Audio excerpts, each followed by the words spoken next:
Halo, selamat siang pemirsa. Siang kembali hadir menemani aktivitas Anda bersama saya Togi Sinaga, dan berikut berita pilihan siang ini.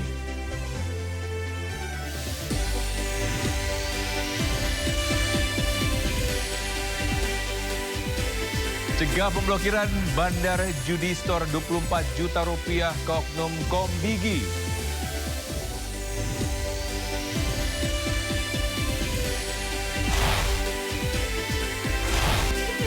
Ya, bedanya pemilihan dalam pemilihan calon bupati, warga Sampang, Jawa Timur duel carok.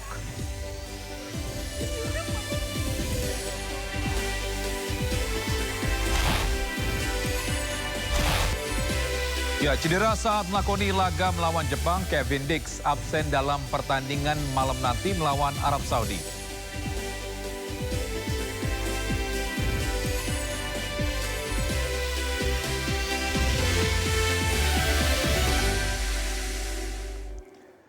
Bisa Gunung Lewotobi laki-laki yang berada di Kabupaten Flores Timur pagi ini kembali erupsi. Tinggi kolom mencapai 500 hingga 1000 meter dengan disertai gemuruh. Abu vulkanik dengan intensitas tebal dan tinggi 500 hingga 1000 meter terlihat di atas puncak Kawah Lewotobi. Abu vulkanik juga disertai gemuruh yang terdengar dari pos pengamatan gunung api atau PGA. Warga pun dihimbau untuk tidak beraktivitas dalam radius 7 km dari pusat erupsi. Masyarakat pun diminta waspada dengan potensi banjir lahar hujan yang dapat terjadi pada sungai-sungai yang berhulu di puncak gunung jika hujan dengan intensitas tinggi mengguyur daerah tersebut.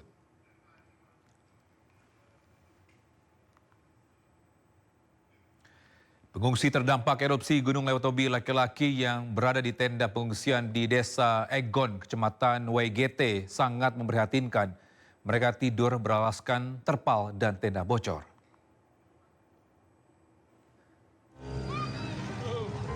Para pengungsi dampak erupsi Gunung Lewotobi laki-laki terpaksa harus tidur beralasan terpal dan tenda bocor di lokasi pengungsian yang berada di Desa Egon, Kecamatan WGT, Kabupaten Sika.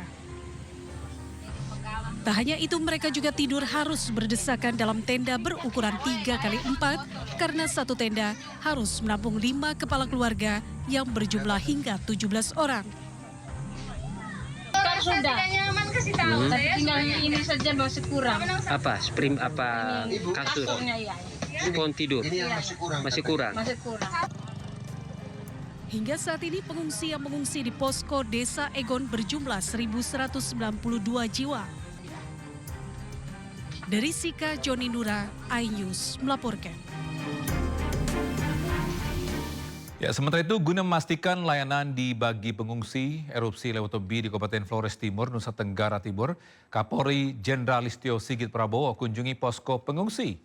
Kapolri memastikan penanganan korban erupsi oleh anggota Polri berjalan maksimal. Kapolri melakukan kunjungan kerja ke posko pengungsian korban erupsi Gunung Lewotobi laki-laki di Desa Konga, Desa Bokang, dan Desa Lewo Laga di Kabupaten Flores Timur. Kunjungan tersebut merupakan bagian dari komitmen Kapolri untuk memastikan bahwa penanganan korban erupsi oleh anggota Polri berjalan dengan maksimal. Kapolri juga memantau langsung posko kesehatan, distribusi air bersih, dapur umum, dan fasilitas penunjang lainnya. Kapolri menegaskan akan terus memastikan bantuan untuk para korban erupsi berjalan dengan cepat dan efisien.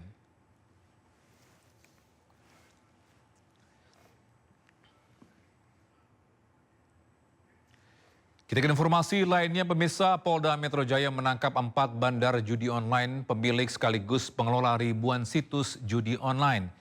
Keempat tersangka diketahui menyetor 24 juta rupiah untuk satu situs judol ke oknum Om Digi agar tidak diblokir.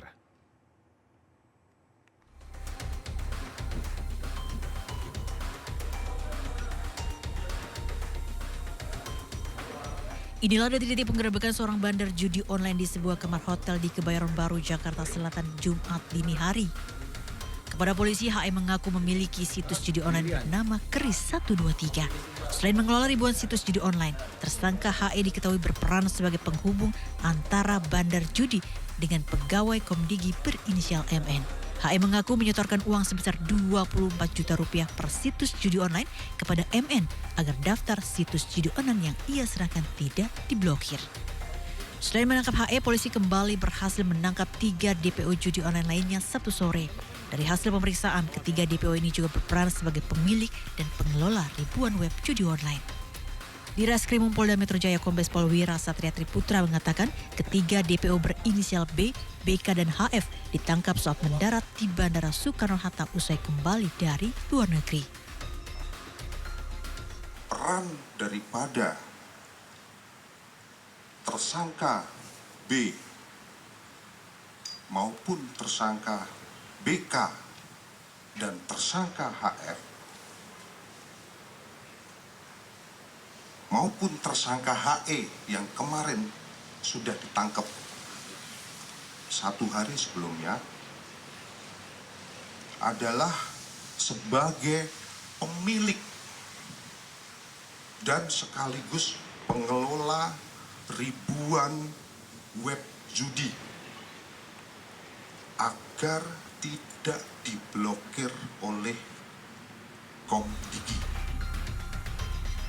Selain menangkap para tersangka, penyidik juga menyita barang bukti 3 buah handphone, 3 buah kartu ATM, serta uang tunai senilai 600 juta rupiah yang terdiri dari berbagai mata uang asing.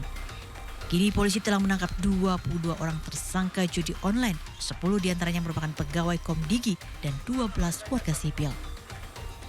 Penyidik kini masih memburu 3 DPO lainnya berinisial A, J, dan BS. Dari Jakarta, Helmi Sajangbati, iNews melaporkan.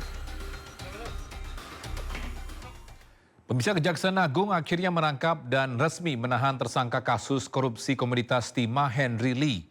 Penahanan Henry berlangsung selama 20 hari di Rutan Salemba, Cabang Kejaksaan Negeri Jakarta Selatan.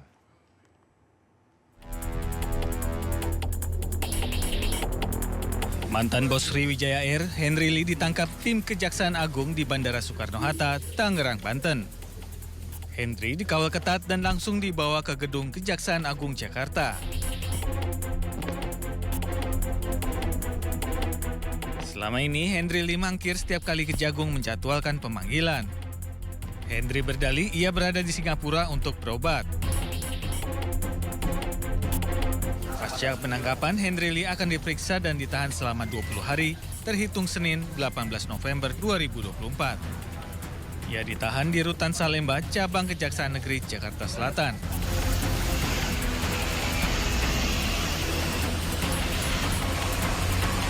Terhadap Henry Lee sudah kita monitor keberadaannya dari penyidik, kemudian dari tim Siri Intelijen dan juga perwakilan atase Kejaksaan di Singapura.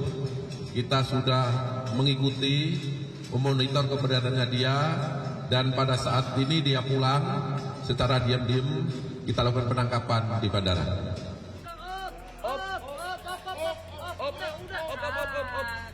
Henry Lee adalah salah satu dari 23 tersangka yang dijerat oleh tim penyidik Jampitsus Kejagung dalam kasus korupsi tambang timah di lokasi IO PT Timah Tbk periode 2015-2022. Dalam kasus ini, Henry dijerat atas perannya sebagai pemilik manfaat dari PT Tinindo Internusa.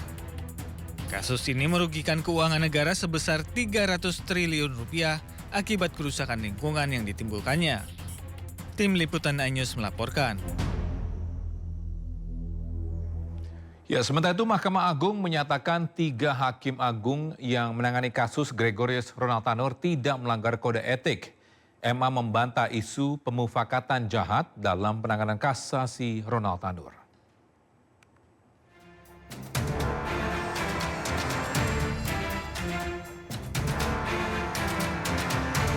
Tim pemeriksa Mahkamah Agung memutuskan tidak ada pelanggaran etik oleh Majelis Hakim Agung yang memutus perkara kasasi Gregorius Ronald Tanur. Pemeriksaan dilakukan sebagai respons MA atas maraknya isu terkait dugaan pelanggaran etik pada putusan kasasi Ronald Tanur. Tim pemeriksa telah memeriksa para saksi, para terkait dan terlapor, serta dokumen-dokumen yang relevan. Dari pemeriksaan tidak ditemukan pelanggaran KEPPH yang dilakukan oleh Majelis Kasasi perkara nomor 1466 Kapit 2024 sehingga kasus dinyatakan ditutup. Sebelumnya Gregorius Ronald Tanur divonis bebas oleh Majelis Hakim Pengadilan Negeri Surabaya pada Juli 2024 dalam kasus penganiayaan hingga mengakibatkan meninggal dunia terhadap kekasihnya Dini Sera Afrianti.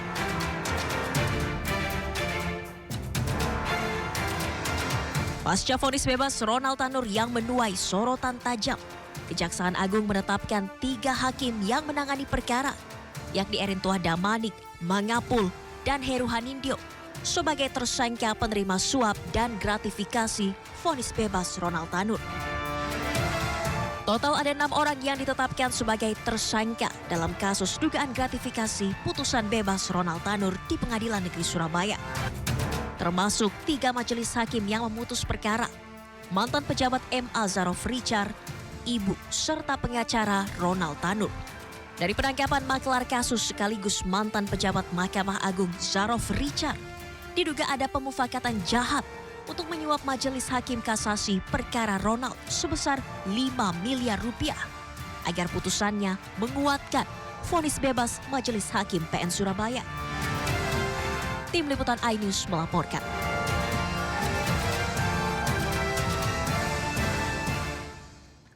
Pemirsa, Pengadilan Negeri Jakarta Selatan menggelar sidang perdana gugatan pra-peradilan yang diajukan mantan Menteri Perdagangan Tom Lembong. Sidang perdana kali ini beragendakan pembacaan permohonan gugatan.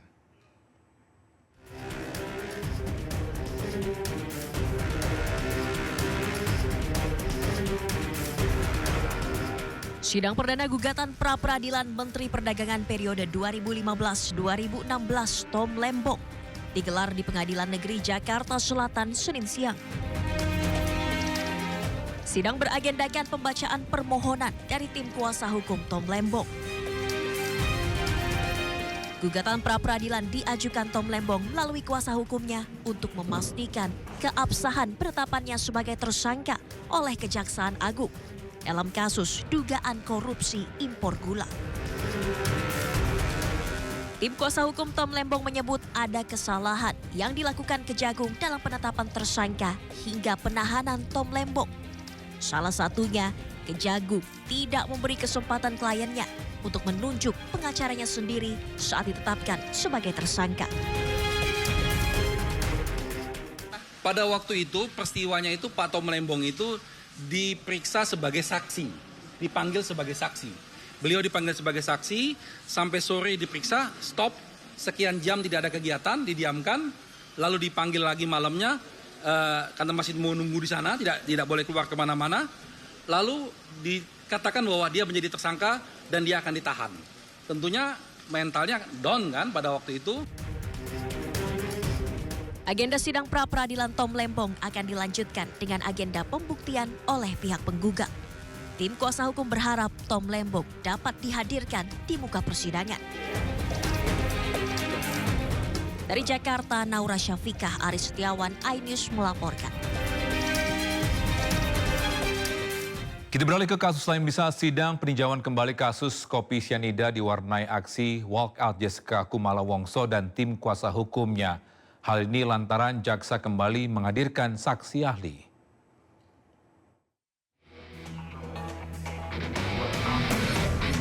Pengadilan Negeri Jakarta Pusat kembali menggelar sidang lanjutan peninjauan kembali kasus kopi sianida pada Senin siang. Sidang berlangsung tanpa menghadirkan Jessica dan tim kuasa hukumnya karena pihak Jessica memilih untuk keluar dari ruang sidang karena tak terima jaksa menghadirkan ahli. Kendati diwarnai aksi walkout, namun sidang tetap digelar dengan menghadirkan 2 orang ahli digital forensik dari Jaksa Penuntut Umum, yakni Muhammad Nuh Al-Azhar dan Christopher Harimandrianto. Usai memberikan keterangan di persidangan, ahli digital forensik Muhammad Nuh Al-Azhar memastikan jika bukti baru atau novum yang dibawa Jessica berupa rekaman CCTV Channel 9 di Cafe Oliver sudah pernah ditampilkan dalam sidang sebelumnya pada Agustus 2016 lalu. Saat itu diketahui ada beberapa fokus, salah satunya yakni ketika Jessica datang ke meja, kemudian ada pelayan menghidangkan kopi Vietnam serta reaksi Jessica saat melihat korban kolaps setelah minum kopi. Sudah pernah ditampilkan di persidangan Agustus 2016, karena di persidangan itu kita menampilkan 8 channel CCTV. Jadi salah satunya dari channel 9 yang menunjukkan bahwasannya itu dari belakang. Jadi dari belakang meja. Jadi semuanya sudah pernah ditampilkan. Dalam persidangan tersebut, ahli juga membantah jika rekaman CCTV di Cafe Olivier yang ditampilkan pada sidang sebelumnya telah direkayasa. Dari Jakarta, Rani Sanjaya, Ainus melaporkan. Pemirsa, Komisi 3 DPR RI menggelar uji kepatutan dan kelayakan atau fit and proper test bagi calon pimpinan dan calon Dewan Pengawas KPK periode 2024-2029. Agenda fit and proper test Capim dan Cadewas KPK dimulai dengan pengambilan nomor urut dan membuat makalah sesuai dengan tema yang ditetapkan. Uji kepatutan dan kelayakan atau fit and proper test bagi calon pimpinan dan calon Dewan Pengawas KPK periode 2024-2029 digelar Komisi 3 DPR RI. Acara dimulai dengan pengambilan nomor urut fit and proper test secara bergantian. Para kandidat mengambil 2 amplop yang tertutup secara acak yang berisikan nomor urut dan tema makalah yang telah ditentukan. Hasil proses pengembalian nomor urut, Setio Budianto jadi kandidat pertama yang akan mengikuti fit and proper test bagi calon pimpinan KPK. Sementara Mirwazi, calon Dewas KPK yang pertama akan menjalani fit and proper test. Fit and proper test akan berlangsung hingga Kamis mendatang. DPR RI akan mengajukan 5 calon hasil fit and proper test untuk jadi pimpinan KPK ke Presiden.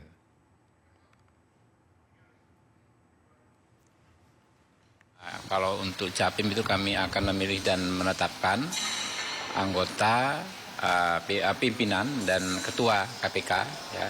Kalau untuk Dewan Pengawas ini namanya Forum Konsultasi dan Pendalaman.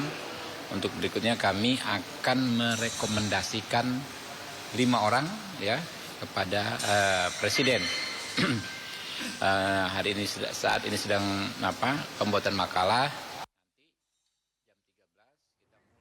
Presiden ke-7 Indonesia Joko Widodo secara terbuka memberikan dukungannya kepada pasangan Cagup-Cawagup Jakarta nomor urut 1 Ridwan Kamil Suswono. Sesaat lagi di Sindo Siang.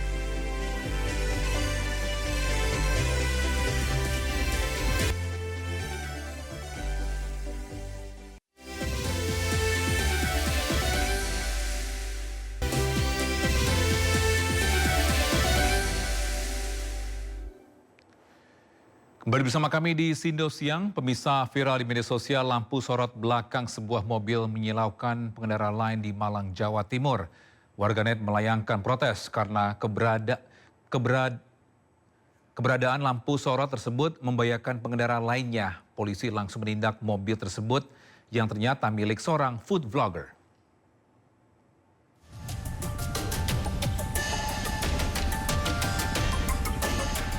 Inilah video berdurasi 18 detik yang menjadi pembicaraan masyarakat Malang. Para pengendara terganggu akan lampu sorot yang dipasang di belakang sebuah mobil Pajero yang sangat menyilaukan. Satuan Lalu Lintas Polresta Malang Kota langsung melakukan penelusuran pengendara mobil tersebut yang diketahui seorang sopir, Stephen Fareza. Ia pun meminta maaf atas lampu sorot yang menyilaukan tersebut.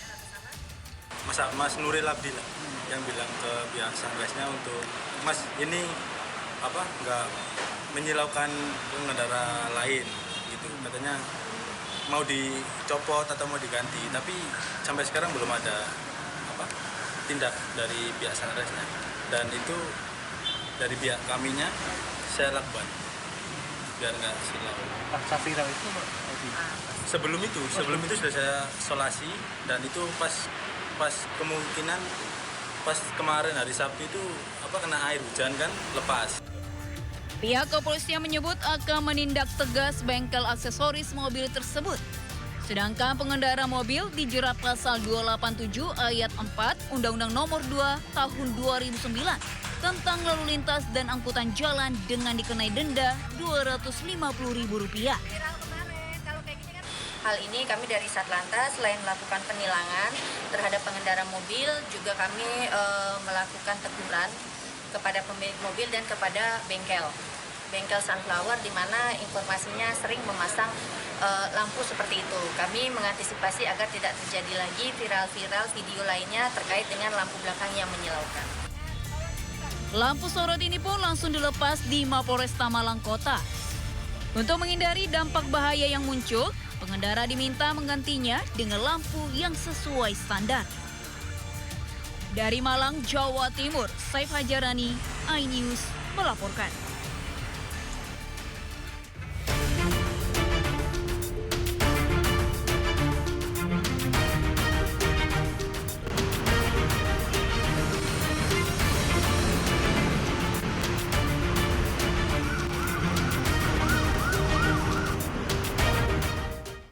Bisa saatnya kita simak pantauan arus lalu lintas siang hari ini dan kami telah terhubung dengan Brigadir Cici Rangga dari NTMC Polri yang kini berada di kawasan Kalibata, Jakarta Selatan. Selamat siang Brigadir Cici, bagaimana pantauan arus lalu lintas dari tempat Anda melapor? Silakan. Ya, baik, terima kasih Togi dan juga selamat siang pemirsa. Aktivitas kendaraan di sekitaran kawasan Kalibata siang hari ini terpantau cukup lancar dari berbagai arahnya, di mana untuk kendaraan-kendaraan sendiri yang berdatangan dari arah Pancoran ataupun dari arah Mampang yang nantinya akan lurus menuju ke arah Pasar Minggu juga ke arah Depok, hingga saat ini masih dalam keadaan relatif lancar dan kendaraan-kendaraan masih didominasi oleh kendaraan pribadi. Sedangkan untuk kendaraan-kendaraan yang nantinya akan berbelok ke kiri juga hingga saat ini masih dalam keadaan relatif lancar.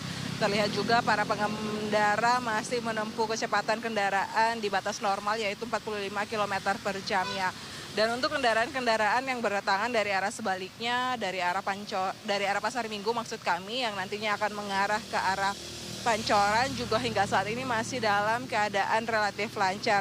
Memang sedikit terjadi perlambatan kecepatan kendaraan menjelang masuknya antrian traffic light, namun selepasnya kendaraan-kendaraan ini masih melaju dengan kecepatan yang cukup normal.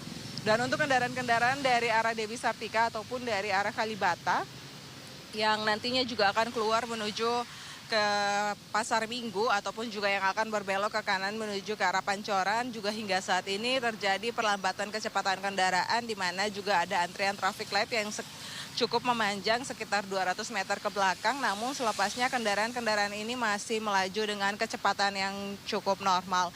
Kami perlu menghimbau bagi para pengendara yang melintasi kawasan ini untuk tetap bersabar menunggu antrian traffic light dan khususnya bagi para pengendara sepeda motor dihimbau untuk berhenti di belakang carry stop demi memberikan kesempatan atau sarana penyeberangan bagi para pejalan kaki yang akan melintasi kawasan ini.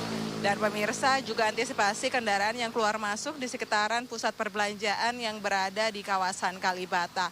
Dan pemirsa, bagi Anda yang ingin mengupdate bagaimana perkembangan arus lalu lintas baik di Jakarta maupun di kota-kota besar lainnya, kami siap melayani pemirsa. Pemirsa dapat menghubungi call center kami di 1500669 juga melalui SMS center di 9119. Demikian Togi yang dapat kami laporkan langsung bersama saya Brigadir Cici dan silakan kembali ke Anda di studio. Baik, terima kasih Brigadir Cici Rangga atas laporannya dari kawasan Kalibata, Jakarta Selatan. Selamat bertugas kembali dan salam presisi.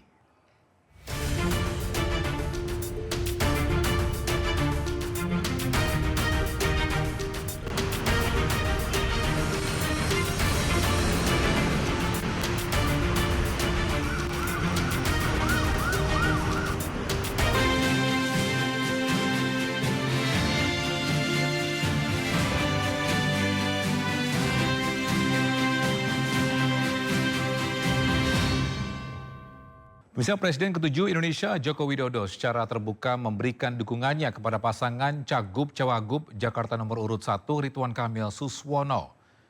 Jokowi memberikan dukungan kepada pasangan Ridho di masa-masa akhir kampanye Pilkada Jakarta.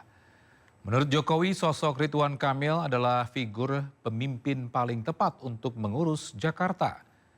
Dengan rekam jejak sebagai Wali Kota Bandung, Gubernur Jawa Barat, dan ahli tata letak kota, Jokowi yakin kemampuan Ridwan Kamil akan sangat berarti bagi ibu kota.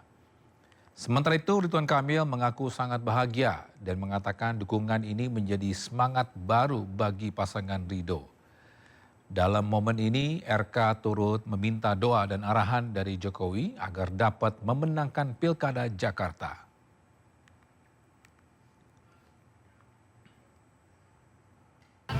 Ya, memang saat-saat yang menentukan itu adalah saat terakhir. Di etapa terakhir seperti ini harus bekerja keras. Saya datang karena memang saya mendukung. Di Jawa Tengah juga saya datang karena saya mendukung. Saya diundang ke Jakarta, saya datang karena saya mendukung. Terima kasih. Ada daerah lainnya nggak sih Pak Jokowi? Ada daerah lainnya nggak sih Pak Jokowi? Selain Jateng dan juga Jakarta? Ada, tapi kan waktunya nggak mungkin kan saya datengin semuanya. Dan tadi Pak Jokowi menyampaikan kuncinya adalah rekam jejak. Mudah-mudahan warga Jakarta melihat itu, bahwa membangun Jakarta, semua mungkin programnya mirip-mirip ya, tapi yang membedakan kan rekam jejak. Saya pernah ngurusin kota, pernah ngurusin koordinasi dengan pusat sebagai gubernur, nolongin Jakarta juga, bikin 2 bendungan kan di Bogor, support program presiden. Makanya sekarang kan di Jakarta banjir berkurang Pak. Salah satunya berfungsinya itu kan peran dari kami yang berkoordinasi, saya di daerah. Nah mudah-mudahan rekam jejak, pengalaman, dan memang ilmunya kami ada di tata kota, tinggal diberi kesempatan oleh warga Jakarta, diberi takdir oleh Allah, insya Allah Jakarta perubahannya lebih cepat. Sementara itu, calon wakil gubernur Jakarta nomor urut 1 Suswono ini mengikuti rangkaian kegiatan senam bersama warga Jakarta. Dari lapangan Blok S hingga Tebet, Eco Park Suswono turut mendukung penuh kegiatan olahraga untuk menjaga kesehatan warga Jakarta.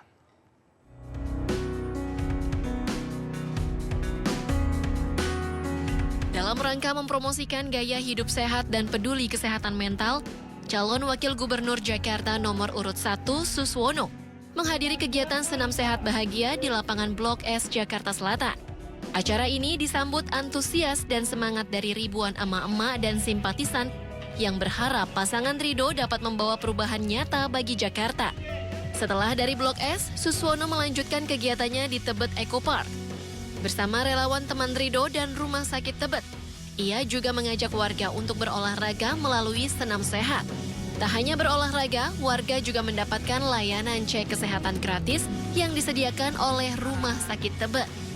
Ketika Ridho nanti Allah takdirkan menang, maka kami akan membangun ekopark seperti ini di berbagai wilayah. Ya, sehingga akan banyak orang, kita lihat coba, dari mulai anak-anak sampai kakek-kakek nggak ada yang sedih. Semua bahagia di sini. Ya. Ini satu contoh yang kita lakukan. Mantan Menteri Pertanian ini juga melakukan dialog bersama mahasiswa Universitas Muhammadiyah Jakarta yang digelar oleh Persatuan Insinyur Indonesia. Dialog menjadi salah satu upaya Suswono untuk menyerap aspirasi dari berbagai kalangan, termasuk organisasi profesi seperti Persatuan Insinyur Indonesia. Pasangan Ridwan Kamil di Pilkada Jakarta ini turut menekankan pentingnya kolaborasi lintas profesi dalam menyelesaikan permasalahan Jakarta. Dari Jakarta, Wenda Nura, Novan Dwi Kusuma, iNews melaporkan. Pemirsa, usai debat pasangan calon gubernur dan wakil gubernur Jakarta nomor urut 3, Pramono Rano sampaikan akan menggelar kampanye akbar kedua pada 23 November 2024.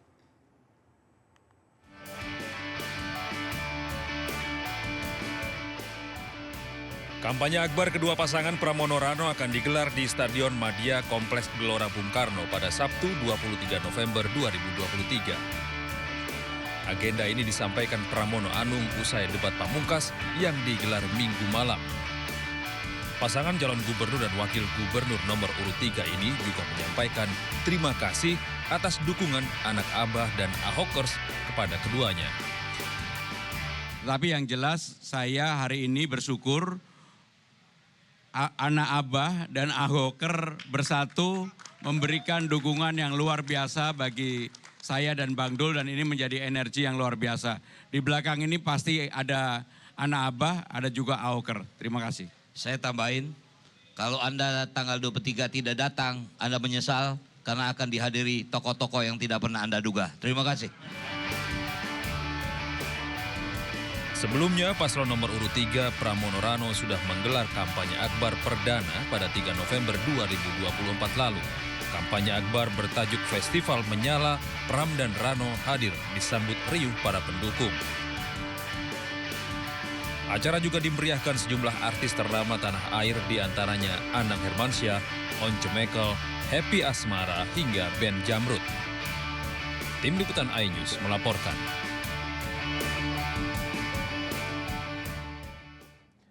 Pemirsa, calon wakil gubernur Jakarta nomor urut 3 Rano Karno atau Sidul berkampanye di Pondok Labu Cilandak, Jakarta Selatan pada Senin siang. Sidul disambut meriah warga dengan tarian Flores Timur.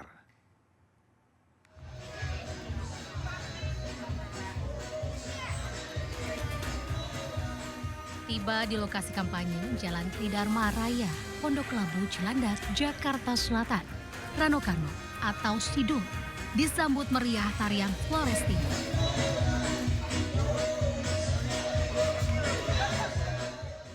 Ini merupakan kampanye setelah sehari sebelumnya Sidul mengikuti debat Pilgub yang ketiga. Sambutan meriah warga membuat Dul semakin yakin menang satu putaran. Sebelumnya, hasil survei terakhir dari SMRC, pasangan Pramono Rano meraih 46%. Saya minta maaf, saya mungkin terlalu optimis, tapi saya yakin bisa satu putaran. Ya semakin ini kita sadar tinggal seminggu lagi, karena itu kita gerakin masyarakat. Karena apa?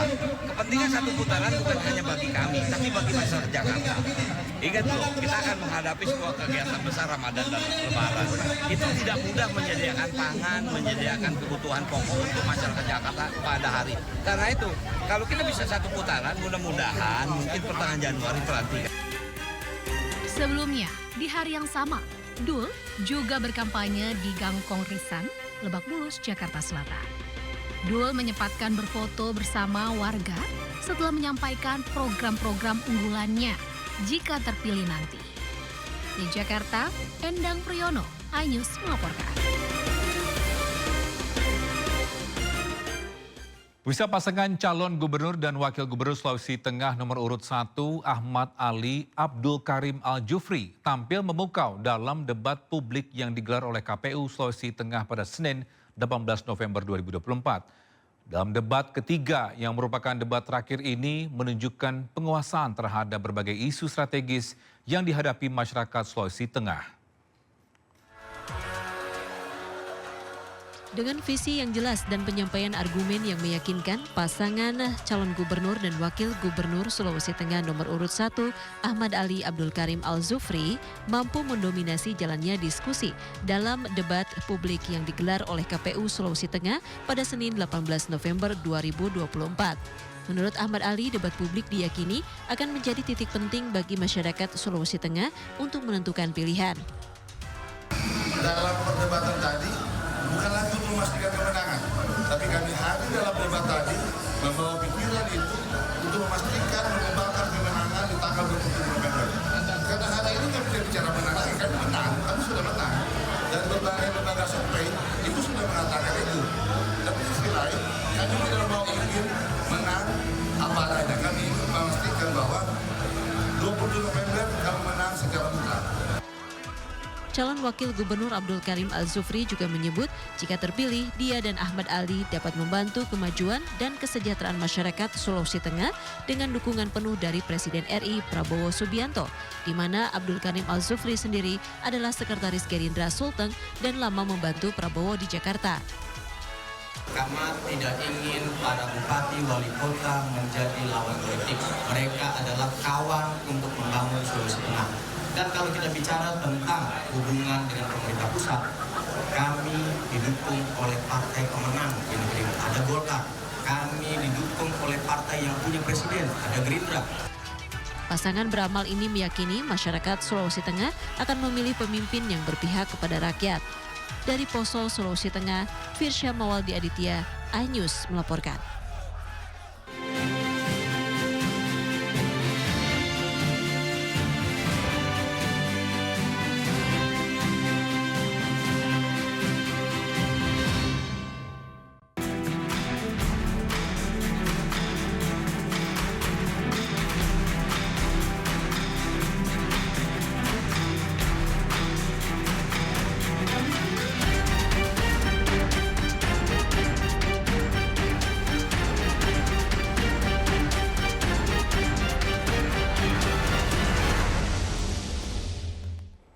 Presiden RI Prabowo Subianto menghadiri pertemuan pimpinan negara G20 di Museum of Modern Arts, Rio de Janeiro, Brazil pada Senin waktu setempat. Presiden Prabowo tiba di Museum of Modern Art Rio de Janeiro, Brazil pada pukul 9.45 pagi waktu setempat. Setibanya di lokasi, Prabowo disambut pasukan jajar kehormatan Brazil. Presiden Prabowo memberi salam hormat saat disambut oleh Presiden Brazil Luiz Inácio Lula da Silva. Selanjutnya, Prabowo bersama dengan para pemimpin lainnya masuk ke dalam ruangan untuk mengikuti pembukaan acara G20 Brazil 2024 yang mengusung tema Building a Just World and Sustainable Planet. KTT G20 memprioritaskan sejumlah poin utama, diantaranya mengatasi kemiskinan, memperjuangkan kesetaraan dan inklusi sosial, menghadapi perubahan iklim, transisi energi, pembangunan berkelanjutan, hingga reformasi tata kelola global.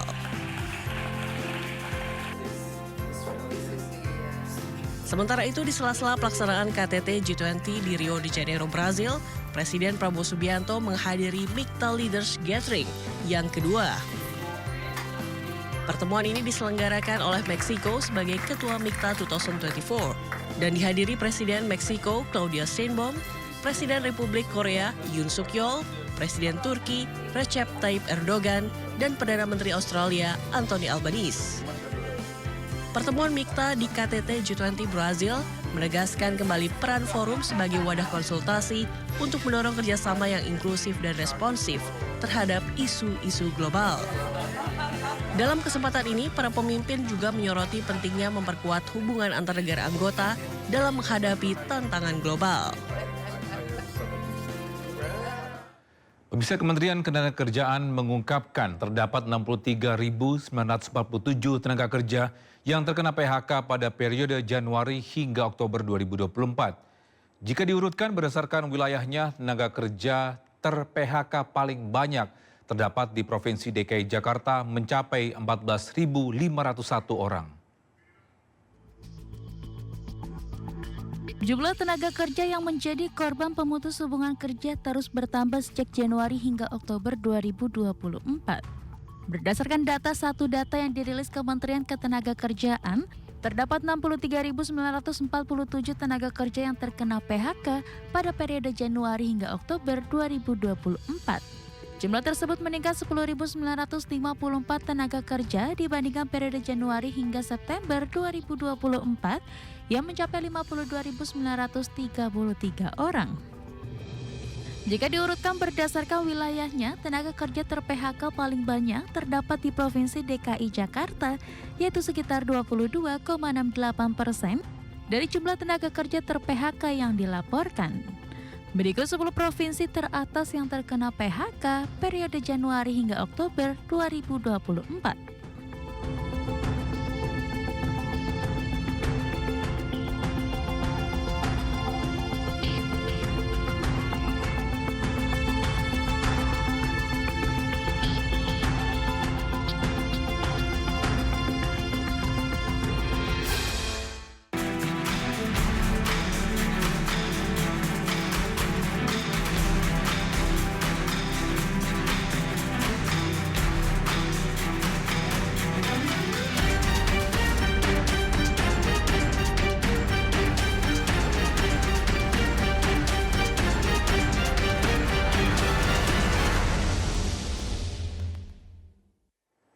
Masa depan Shin Tae-yong sebagai pelatih timnas Indonesia dipastikan akan ditentukan setelah melawan Arab Saudi.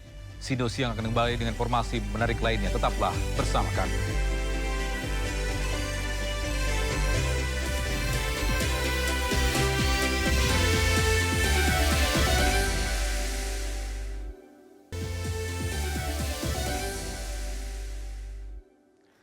Bisa masa depan Shin Tae-yong sebagai pelatih timnas Indonesia dipastikan akan ditentukan setelah melawan Arab Saudi.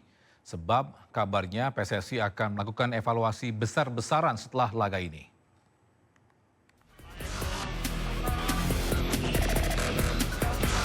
Ketua Umum PSSI Erick Thohir memastikan pihaknya akan menggelar evaluasi besar-besaran setelah pertandingan melawan Arab Saudi pada laga grup C putaran ketiga kualifikasi Piala Dunia 2026 zona Asia. Evaluasi ini disinyalir sebagai buntut kekalahan telak timnas Indonesia atas Jepang 4 gol tanpa balas. Hasil ini membuat skuad Garuda terbenam di dasar klasemen sementara grup C dengan 3 poin. Game lawan Saudi ini kan bagian bagaimana kita harus mendapatkan poin. Dan tentu setelah game dengan Saudi ini, seperti yang saya sampaikan kemarin waktu rapat ketemu mereka, ini akan menjadi evaluasi besar-besaran. Tentu saja evaluasi besar-besaran yang dilakukan PSSI ini membuat nasib Shin Tae-yong sebagai pelatih Indonesia juga berada di ujung tanduk seiring dengan tuntutan hasil instan di level internasional.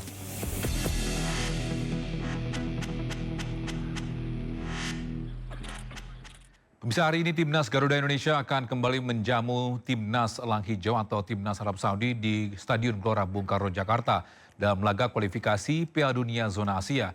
Dan saat ini kami sudah terhubung dengan rekan jurnalis Irfan Hardiansyah di Stadion Gelora Bung Karno, Jakarta. Irfan, bagaimanakah antusias supporter di Stadion GBK jelang pertandingan Timnas Indonesia melawan Timnas Arab Saudi? Ya, baik.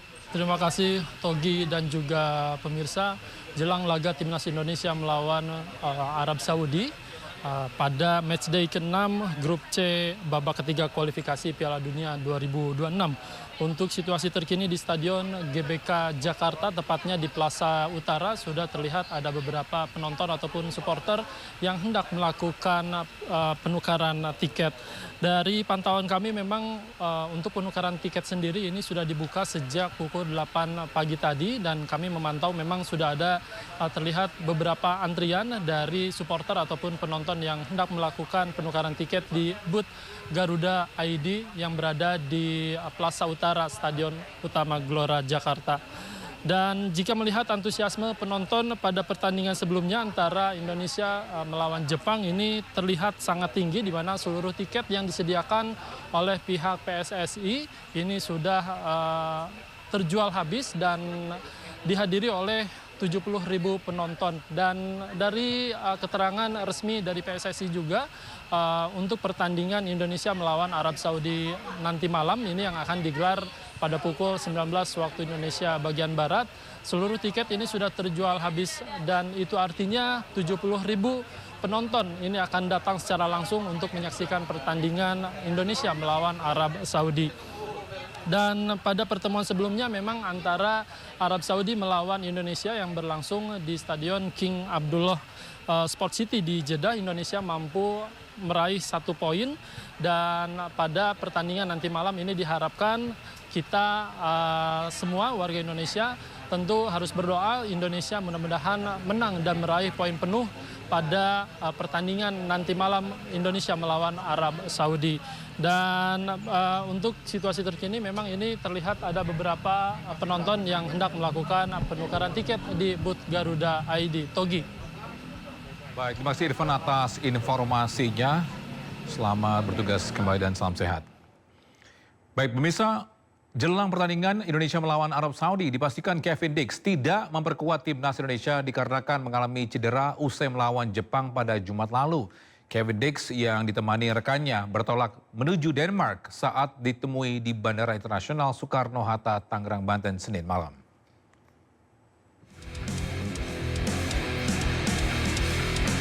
Pemain timnas Indonesia yang memperkuat FC Copenhagen, Kevin Dix terlihat di Terminal 3 Bandara Internasional Soekarno-Hatta, Tangerang, Banten pada Senin malam.